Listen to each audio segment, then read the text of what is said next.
Hello, everyone, and welcome back to another episode of the Plant Powered People podcast with your hosts, Michelle Kane and Tony Okamoto. In today's episode, we're really excited to have on our dear friend, Dustin Harder. Dustin is a pretty rockin' human being. He does all the things around food. He has a YouTube show called the Vegan Roadie. He's come out with a bazillion episodes, taking you all around different places and locations and cities, showing you the vegan eats they have to offer there. He also has an awesome podcast that inspired having him on today. It's called Keep On Cookin'. And he brings on cookbook authors, vegan cookbook authors specifically, to talk all about their book, to dive deep. And yeah, that is a great one to listen to if you want some cookbook inspiration. And he has authored not one, not two, but 3 cookbooks of his own. In 2018, he came out with the Simply Vegan cookbook. In 2019, he came out with Epic Vegan, which has an epic cover. You can check that out. And then he most recently came out with Epic Vegan, Quick and Easy. So he has a lot of knowledge around food, around cookbooks. And in this episode, we dive into the good, the juicy, the delicious, the awesome, and the not so awesome of vegan cookbooks. There's a lot out there right now. And this episode is all about helping you navigate the vegan cookbook space, figuring out how to find one that is perfect for you and how to avoid the ones that might be a flop.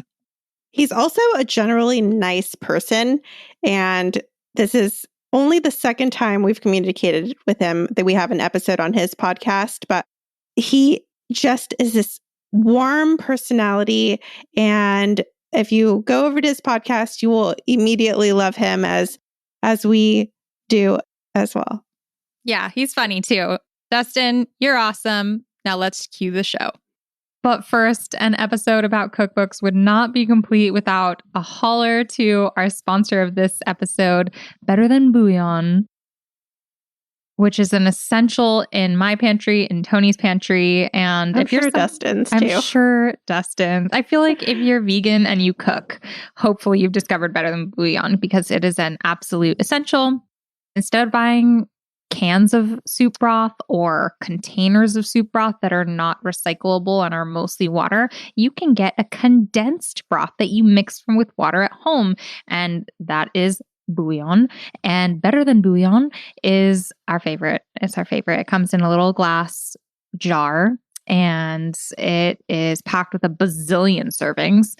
So it lasts kind of forever and it takes up absolutely no room in your pantry first because they are shelf stable and they last ages. But once you open it, you're going to want to pop it in the fridge and then it still takes up very little space. And all you need to do is take a little teaspoon of it and mix it with a cup of water.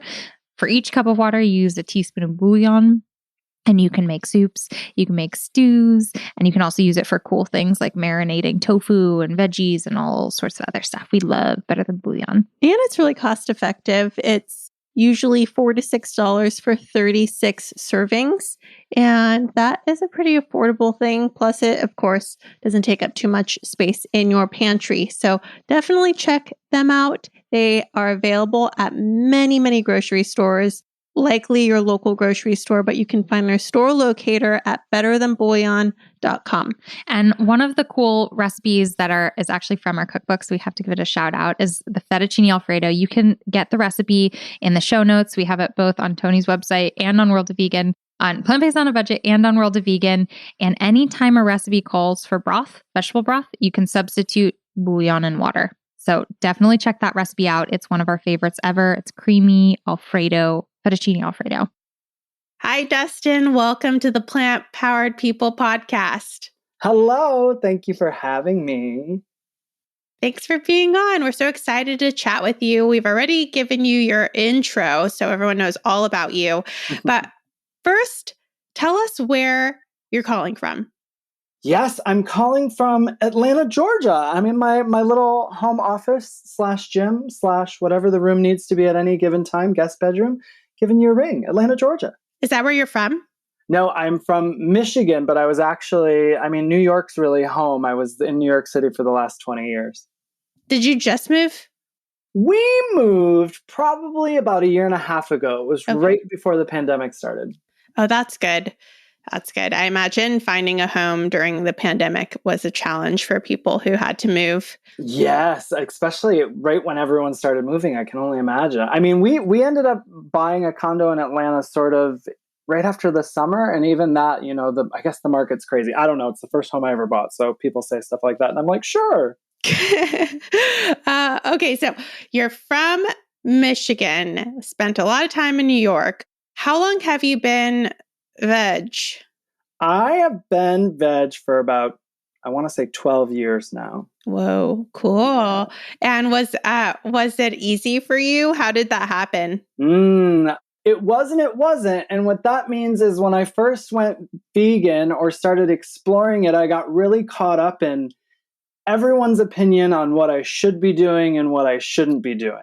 And then when I sort of paused and met some really nice vegans who were like, hey, do what's comfortable and it'll all come naturally eventually, trial and error. Then it got really easy for me when I stopped being so hard on myself. So very beginning hard, and then I kind of released the pressure and felt like, okay, every day I'm doing a little better than I was the day before. And that made it super easy for me. I remember listening to Colleen Patrick Goudreau give a talk at an Oakland Veg Fest, and she was talking about how we feel this need as newer vegetarians and vegans to know everything, know biology, know evolution, know how people evolved to eat certain plants or animals or whatever. Like we need to be nutrition experts. Yeah. And there's just so much pressure that we put on ourselves early on. And sometimes it just takes someone telling us, you don't need to do that. You could just say, I don't want to talk about it. It's funny how so many people experience what you felt.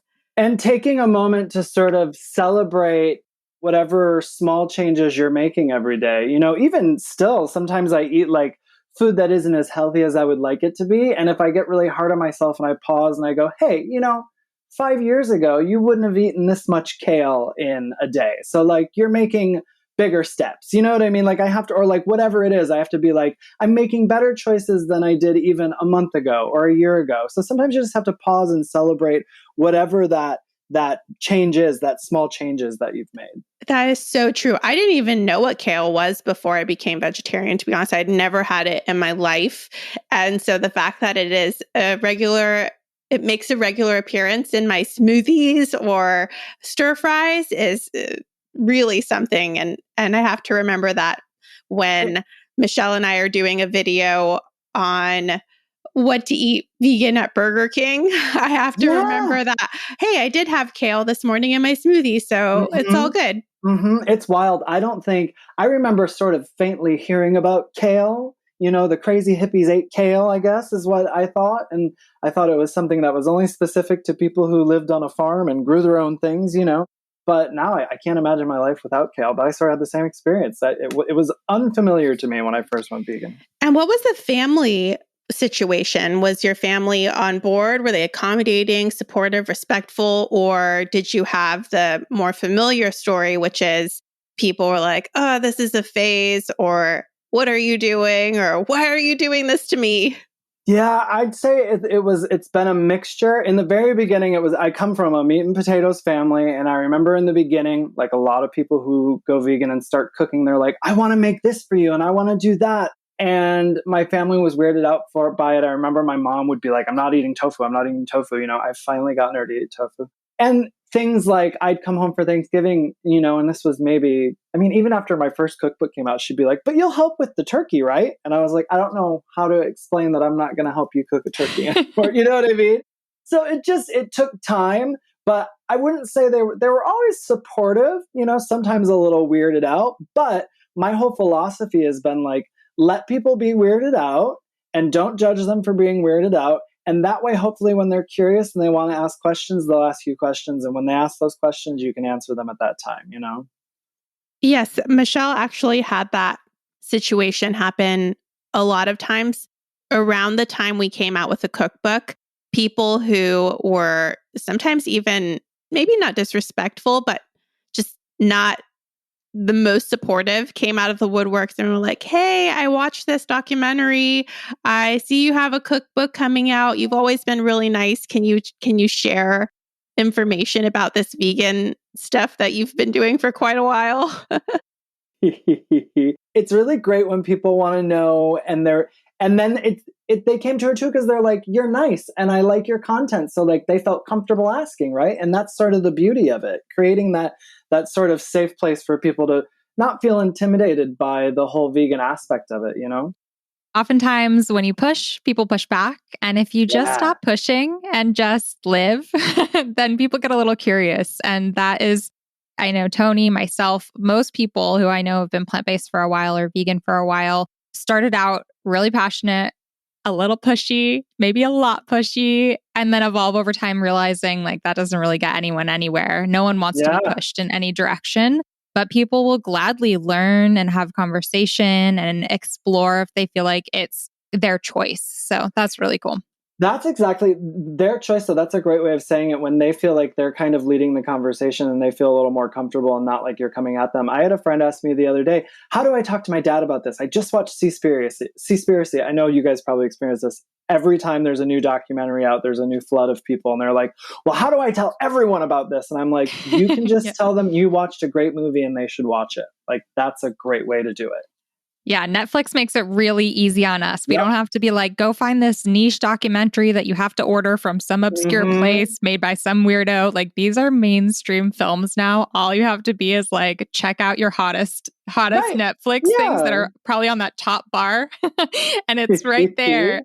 Exactly. Yeah. Thank you, Netflix.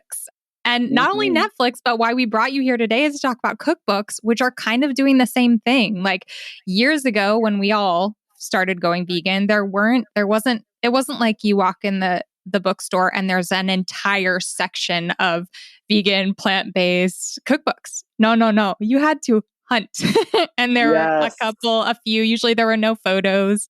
It was a very different landscape. But today, the biggest challenge is, which one do you pick? There's 5 million out there. Yeah, that's exactly so we're really right. excited to talk about that today. We're really excited. And I know for me, it was such a big part of how I learned how to cook and how I got interested in it. My experience with ingredients was very limited. I had what I liked. I knew pasta. I had a lot of canned foods, but I had never had kale. I had never had butternut squash. I had never had a sweet potato. And all of these are now huge parts of how I cook. So it really inspired me to try new things, to understand that it was not limiting me to be vegan, but instead opening me up to a new world of ingredients and cuisines that I was unfamiliar with. And it also helped me feel like I had a friend in the kitchen. I remember buying Isa Moskowitz books, Colleen Patrick Goudreau, and Sarah Kramer, and felt like, oh, these people are my friends. Yeah. And that is an awesome thing for someone who's just starting out, who doesn't have a strong community in their personal lives.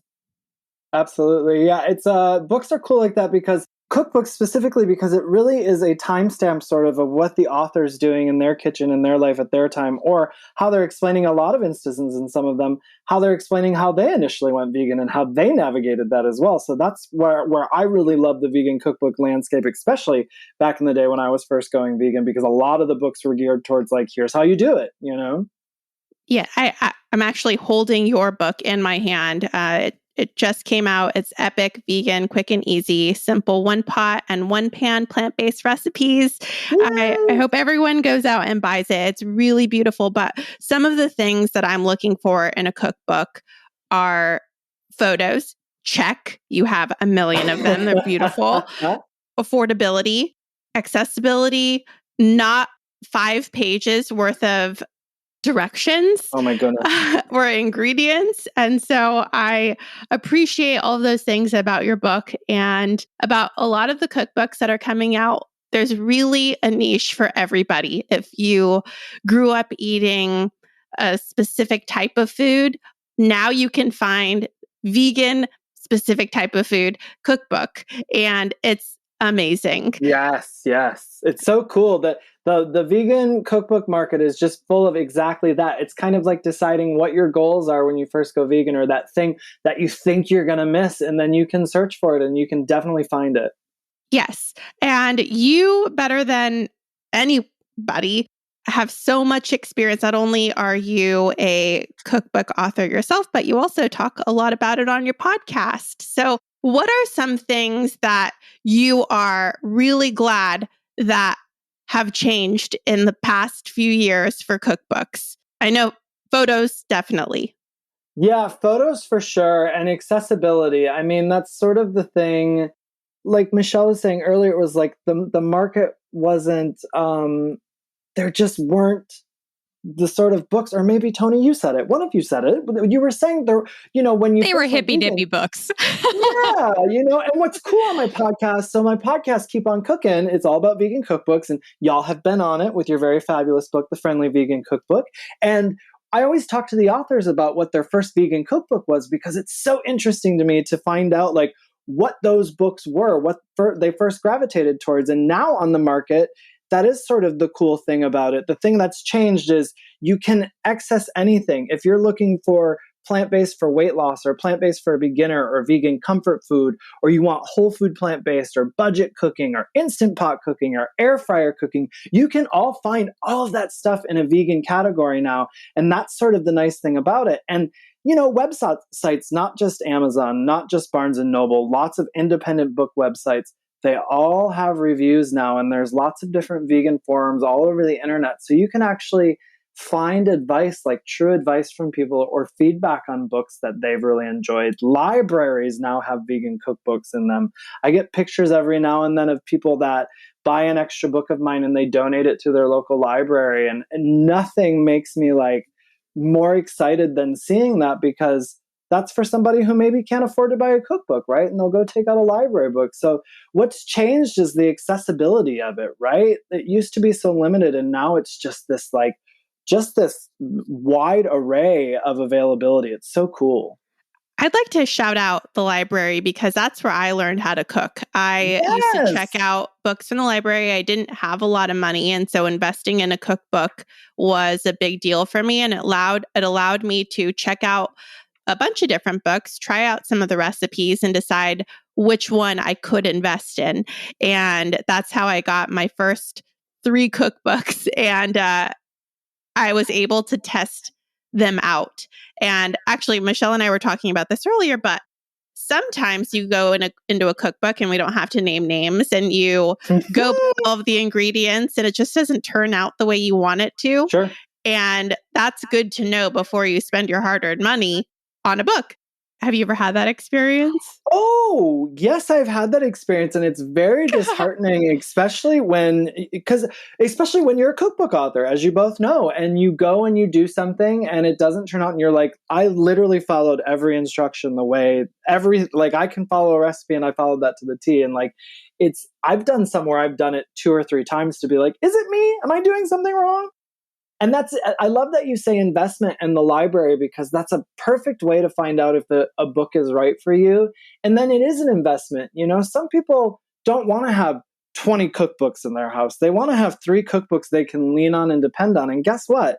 3 is more than enough if that's all you want, because they usually have, anywhere from 50 to 150 recipes in them. One cookbook can get you a long way.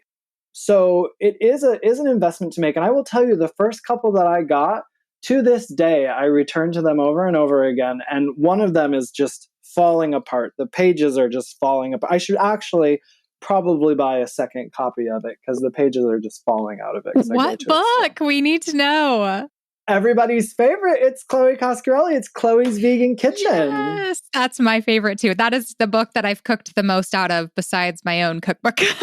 Yes. Yeah, me too. It's the second vegan cookbook I ever bought. And it really is just falling apart. There's 3 pages are just shoved in the back. And I'm always like, gosh, I hope I don't need those recipes anytime soon, because I'm about to lose them. You know what's funny? I have probably purchased at least 10 copies of that book, because it's one of those books with recipes that are good enough to share with non-vegan friends. And so when I'd have people over, I'd make like her stuffed shells or artichoke dip or whatever. Yes. And people are always like, I need that recipe. Mhm. Michelle, like, I want to make that. And these are people who are not at all vegan or plant-based. And so I'm like, let me just order it on Amazon, have it shipped to your door. The book is yours. And people always report back saying that they've made a bunch of recipes. And that book and that experience, especially contrasted with my other cookbook experiences, which I'll share in a moment, really is what inspired me to want to write the Friendly Vegan Cookbook with Tony and to make it rigorously tested, because I've also had experiences. I almost want to say it's like 50-50, which is scary. I'm hoping that your experience is different, Dustin. But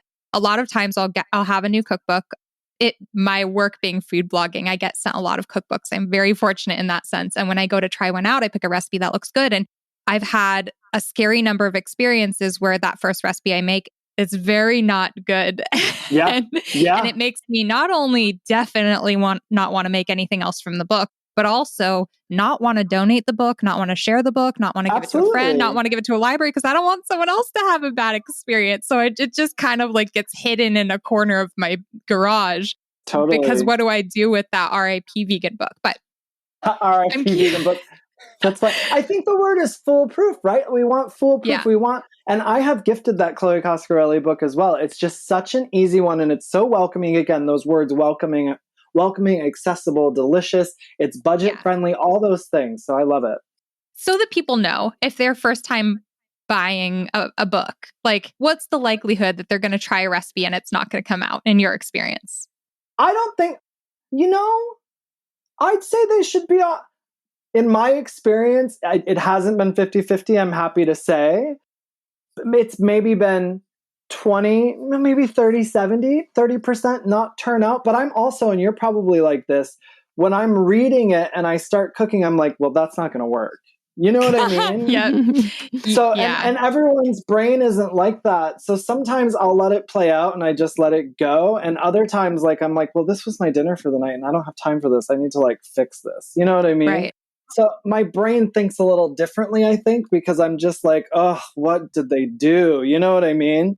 It's unfortunate, but I don't think that's where it comes into like reading reviews and stuff like that, because people who have had that experience will tell you on that book. Yes. And don't snooze on the 1-star reviews. Go read those and see what those, you can always tell when a 1-star review is a bitter person, let's be honest. And then you can always tell also if it's an honest review, if someone's saying like, hey, I tried this and it didn't work for me, you know?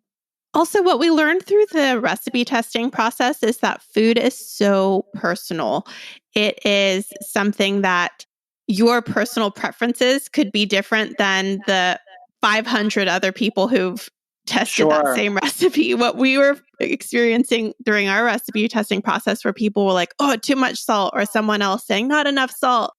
Finally, in the Plant-Based on a Budget cookbook, I wrote salt to taste. And then I did a description of what that means for my recipes, because salt preferences vary so greatly. And if you look at my reviews, for example, many of them are good, but there are some that say, oh, this recipe has oil, or this recipe has sugar, or this recipe uses all-purpose flour, and their personal preferences do not include those ingredients. So there is a cookbook for everybody, and what is good for me, and I love comfort food, may not be good for someone who eats a whole foods, plant-based diet. Right. And I do want to, and I don't want to like harp on this, but I do, for people reading reviews, use common sense about it. Because what you said is exactly right. Someone saying, oh, this has sugar, this has salt, this has oil. Okay, well, nowhere did it make a disclaimer that it doesn't have those things.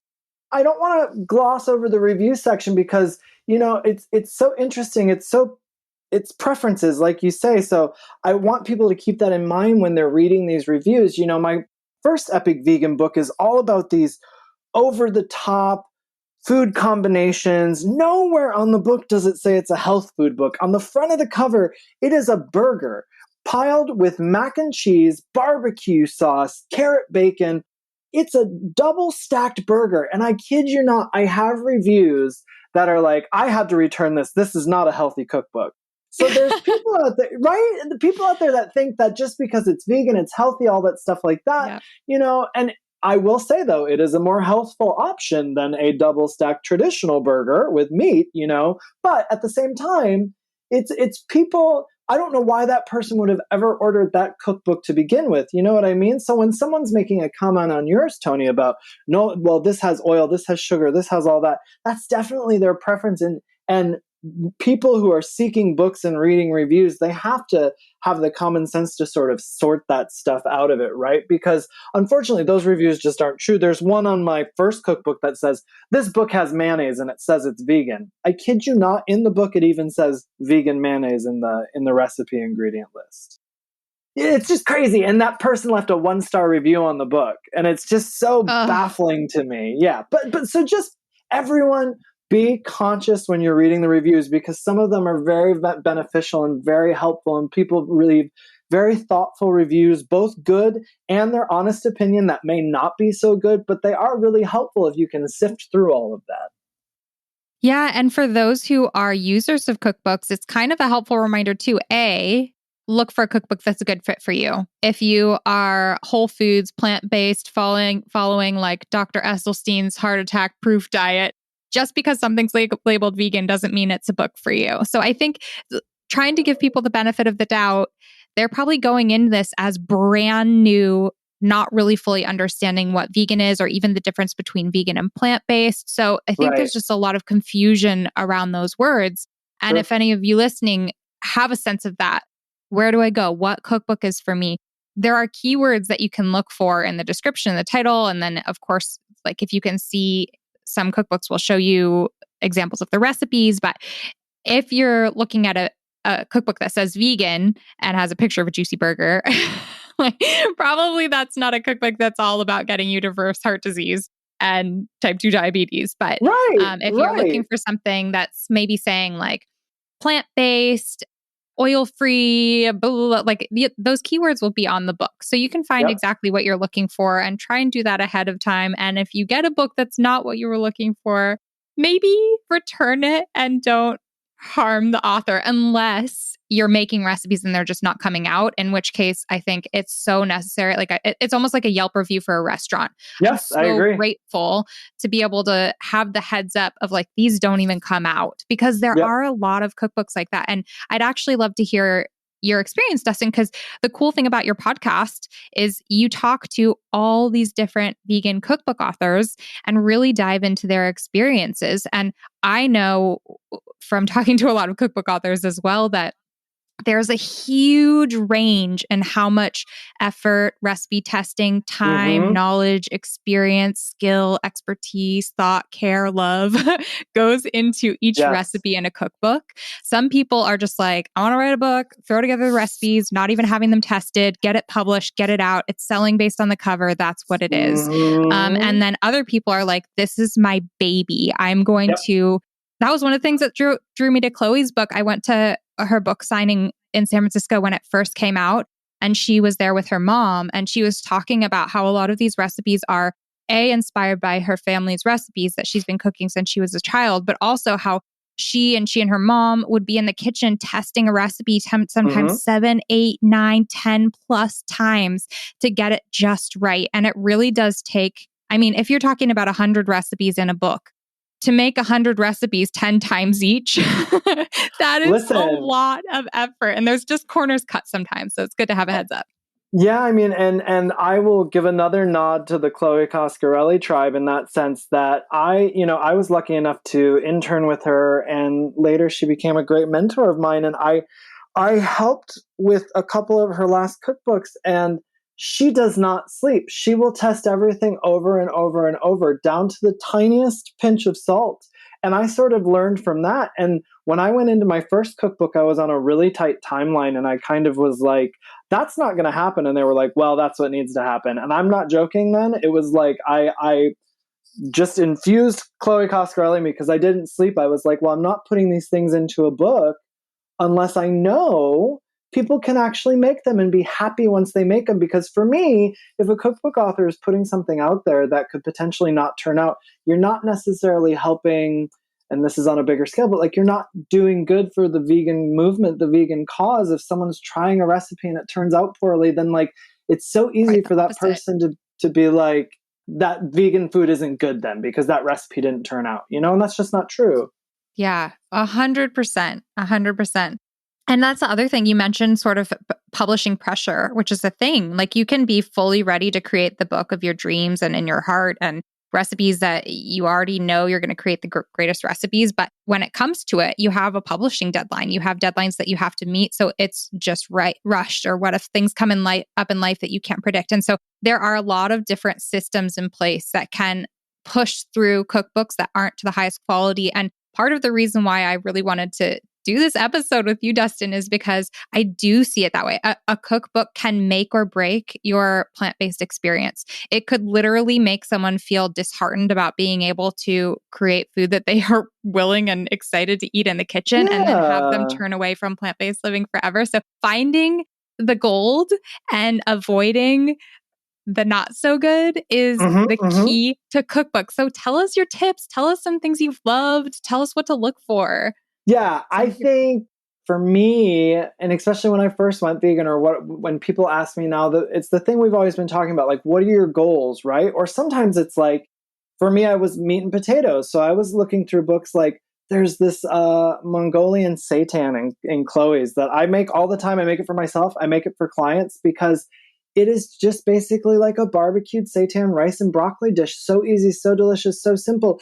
But that's the things I'm looking for in books, like things that are familiar to me when I first went vegan. That's what I wanted to find. And when I'm looking through books now and on the podcast, as you guys know, I mean, I went through several recipes in your cookbook. I loved all of them. And I try and cook from every single cookbook that I have on the podcast because I want to come at it from a sense of being like, oh, I've had my hands on this. I've tasted this person's food. And there was one time I started testing a book and every recipe was just kind of not working out. And obviously I'm not going to name it, but I had to like politely be like, I'm not able to do this interview at this time because I didn't feel comfortable then. The whole point of my podcast is to promote vegan cookbooks and help people know what's available, right? To sift through these sorts of things you're asking, like what kind and what do I need? What should I get?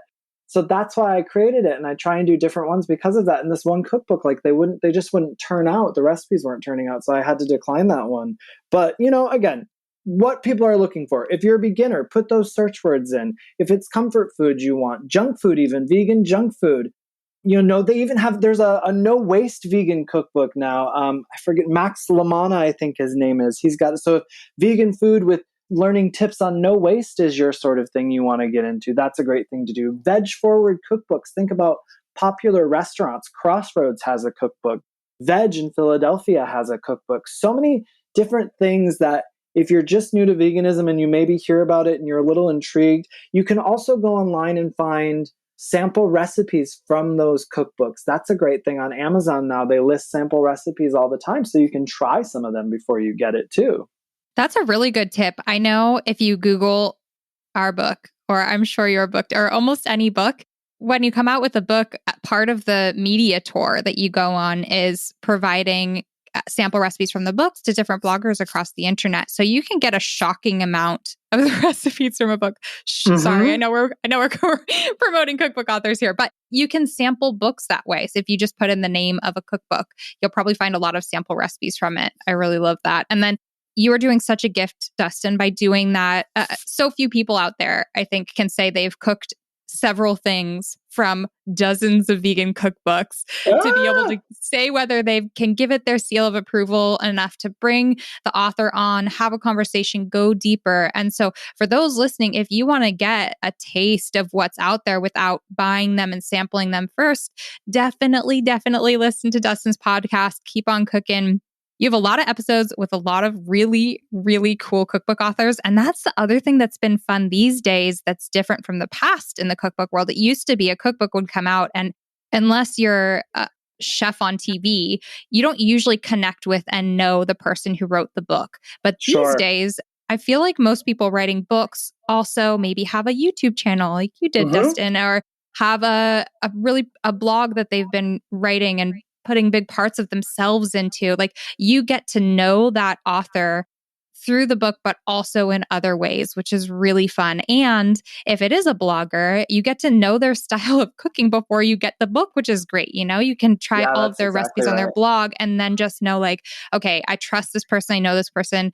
I want to go deeper, which is one more tip that I have. If there are bloggers who you know and love the types of recipes they share, maybe you've made some and you're just like, oh, more like that. Oftentimes bloggers will do roundups of their favorite cookbooks. So you could find like we have one on World of Vegan. I think Plant Based on a Budget has it. Dustin, if you don't already, then you need to create one and we'll drop it in the show notes. But it's like our top 10 favorite vegan cookbooks or vegan baking books, these roundups that people can really speak to what they've tried and loved. And if you already know you love that type of cooking, that can be a really good tip as well. Yeah, I actually did. We did a mini episode right before Christmas last year of the Keep on Cookin' pod. And I think I did like a gift list of like my top 10 cookbooks on that. We will definitely share that in the show notes. Okay, so when you are using your own money to buy a cookbook and you are scouring the internet, what are things that you're looking for so that we can help give some practical tips and guidelines for our audience who may be interested in investing in their first cookbook? What are things that you're looking for?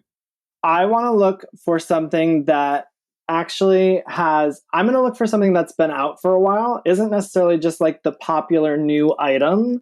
I'm going to be looking at the date of the publication because I want something that's been out for a couple of years, had some traction, has gotten some actual feedback on it. And I want it to be price friendly too. To me, sometimes you see a book that's got lots of pictures, but it has 50 recipes and it costs like $27 or something. To me, that's not really worth it. Like, I want to have lots of recipes in it. I do want to have photos, and I want the price point to be around like, $25 or less, right? Those are the main things for me. And like I said, I personally like it to have been out for a while, to have gotten some traction, to have gotten some true feedback on it, instead of just like sometimes when you're looking for the new popular one, you just get a lot of the super fans who have left reviews that are like, oh, I love this person. I love everything they've done in this book is amazing. And that's really sweet and great. And I love that that person loves that. And I love that energy. But at the same time, I want to see reviews from people who have sort of like cooked from the book, so I get a true sense of like how their experience was with it.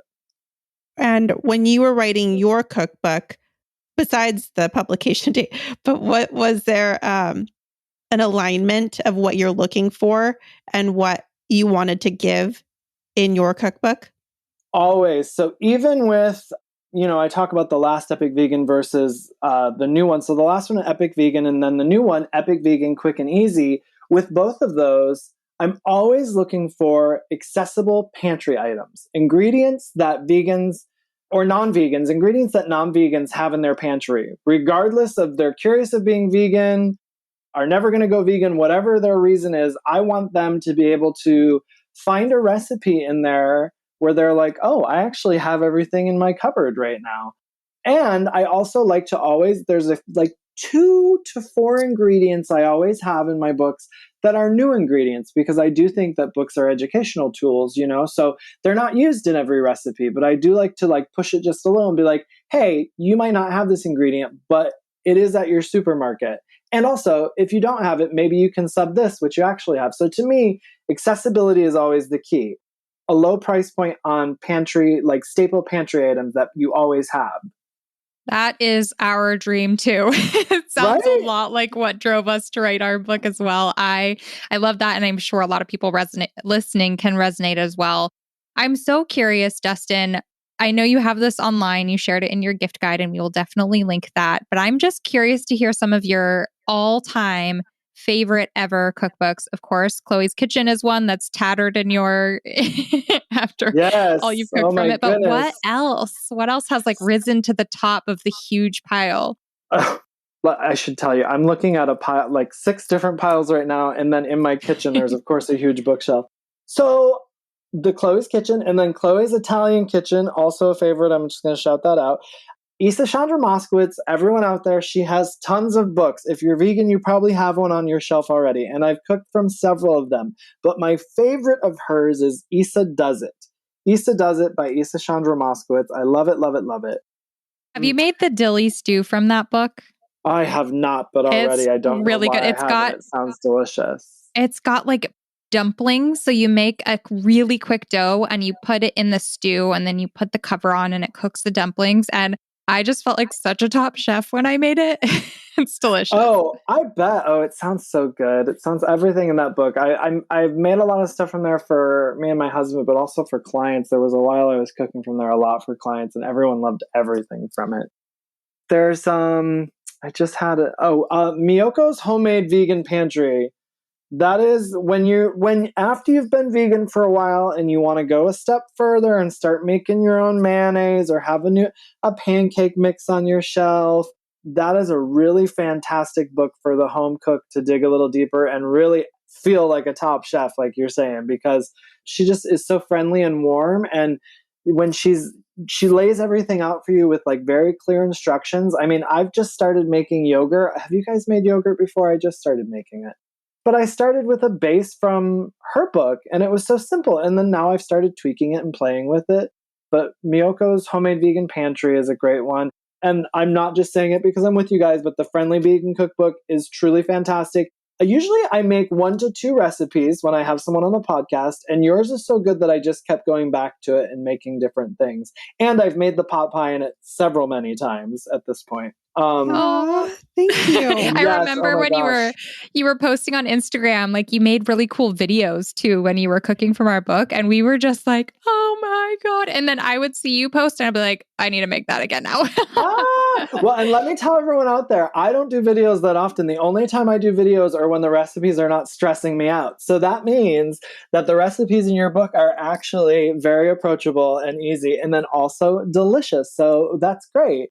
There's also some great books by the Veg Cookbook I mentioned earlier from Veg Restaurant in Philly. People get intimidated by those books easily because they're by, I think he won Chopped, Chef Rich Landau and his wife Kate Jacoby.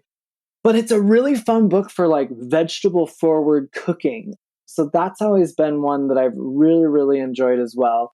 The people who run Herbivore Clothing, Michelle Schwegman and Josh Hooten, they have a book called Eat Like You Give a Damn. It is fantastic.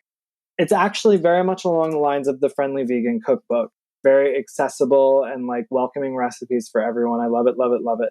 So those are a few. I mean, I could keep going, so I'm not just going to because I really love so many. Ooh, I'm going to give one more because I really do love it. If you are interested in oil-free, there's a great one called The Plant-Based Cookbook by Ashley Madden. She actually does all the photos for the Epic Vegan books, but it has opened my eyes to oil-free cooking. I always did oil-free stuff and played with it a little bit, and I just got new clients who are all oil-free. So everything I'm doing is oil-free, and this book has just held my hand for me and led the way. So that's another great one if whole food, plant-based, oil-free is your type of thing, the Plant-Based Cookbook. Also, what a name. The Plant-Based Cookbook. That is. The Plant-Based Cookbook. That's the best name ever for a cookbook. Yes. And I just made a list as you were naming these off. Some of them I don't have, and they are now in my Amazon cart. So, I love it. I love it. I will buy these cookbooks because I trust your judgment, and I hope that people who are listening do as well. And definitely check out your books. We will link all of them, and definitely the Epic Vegan Quick and Easy, Dustin's latest book. Oh, you're the best. And we just are so appreciative of your time. We hope that everybody goes immediately, buys your book, checks out your podcast, and where can they find you on social media? So y'all can find me always, forever. Everything is veganroadie.com and at the Vegan Roadie on Instagram and Facebook. And for everyone who doesn't know, you did an intro. The Vegan Roadie is a web series, like a plant-based version of Diners, Drive-Ins, and Dives. So you can always check out those episodes on YouTube as well. We got 3 seasons up there. Awesome. Thank you again for joining us. And we will definitely link everything below. Thanks, you Dustin. for having me. Hugs. Yay. Next up is our sponsor, Caraloha. Michelle and I both love their sheets. They are so soft.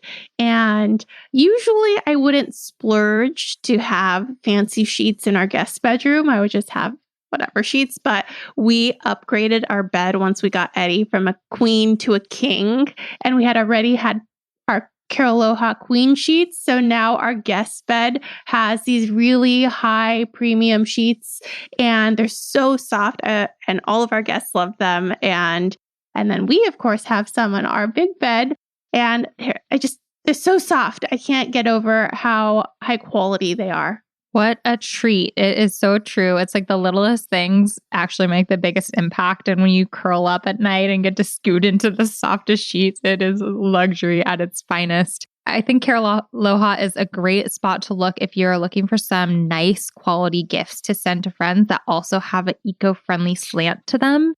They have so many different things on their site. Of course, they have bedding and all of that. But they also have apparel, and they have some fun things like socks and beach blankets that are really, really beautiful. And then they have some cool things as well, like weighted blankets. I know for people who have trouble sleeping or have anxiety, they can be helpful for a number of different things. And I got my first weighted blanket from Caraloha, and it is so enjoyable. I like it. It feels like you've got a lot of weight on you with the blanket. So it's not for everybody, but it's made from bamboo. So it's more sustainable than a lot of the options out there, and kind of cool. And lastly, I was checking out their website, and they are actively becoming 100% carbon neutral. And they also invest a lot of their resources into reforestation, renewable energy, and community projects. So they're just an overall good company with high quality products. And you can learn more about them and their mission at caraloha.com. As I mentioned in the intro, Dustin is just a really, really nice person, and I super enjoyed talking to him. I hope you enjoyed listening.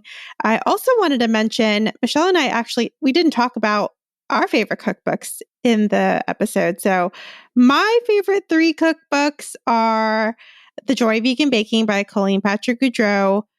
I have really been loving Sam Turnbull's books. I'm going to count them as one, but she's got 2 books that I really enjoy, and we'll link those in the show notes. And then another cookbook I really, really, really love.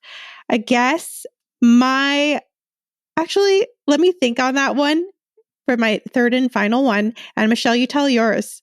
Well, obviously ours. My favorite cookbooks are pretty similar to yours. I love Sam Turnbull's. I think her cookbooks are really great. Tony, I love Plant-Based on a Budget. That one's really helpful, especially it will save you money, which I always love. And Chloe Coscarelli's, Isa. I mean, it's all the same names. But we do have a couple guides on World of Vegan that I put together, not only we have the top 10 vegan cookbooks that every herbivore needs, but we have one that's specifically for baking. And we'll be putting together more guides that are tried, trusted, favorite vegan cookbooks in different categories. So if you're looking for something specific, hopefully those can help out. But I wanted to say, we talked a bit about reviews in this episode. And for those listening, leaving a review is such a powerful way to support a creator, whether it is an author. Leaving a review on Amazon, you can just look at your bookshelf. If you have a few vegan cookbooks and you want to take a few minutes at night while you're chilling, watching some Netflix, and leave some positive reviews on Amazon, I know that would mean the world to the authors, and it will also help bring those cookbooks up in the ratings on Amazon. Maybe it'll lift it above, your favorite meat-based cookbook that pops up. So that's a really great way to support not only cookbook authors, but also restaurants that have great vegan options, vegan eateries, anywhere where you can leave reviews, podcasts. We always mention how grateful we are for those leaving reviews for our podcasts. But if you have a few minutes at night, I think that's a great form of advocacy, appreciation, and also just spreading some goodwill and love. We are going to drop everything that we've chatted about in the show notes, and we hope you enjoyed this episode. Have a good one. Thanks so much for listening, everyone. Bye. Bye.